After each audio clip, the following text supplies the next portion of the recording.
Changes to pre-settled status automatic extensions following High Court's ruling on the EU settlement scheme.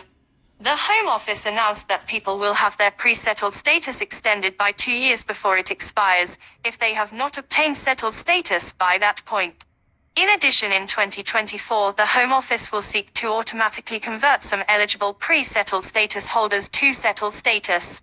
These changes were announced on 17 July 2023 through a statement of changes to the immigration rules and a press release by the Immigration Minister Robert Jenrick.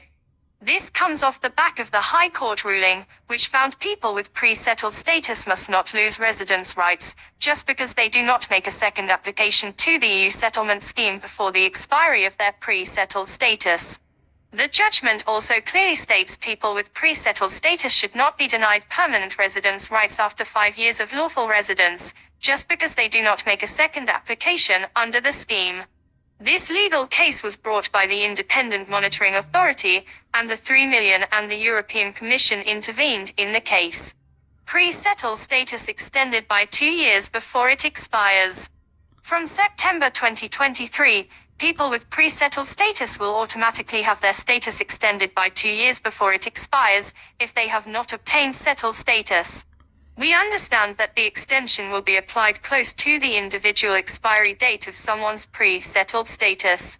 For example, someone whose pre-settled status expires in September 2024 will receive the extension close to that date, and not at the time that extensions start to be implemented Sept 2023.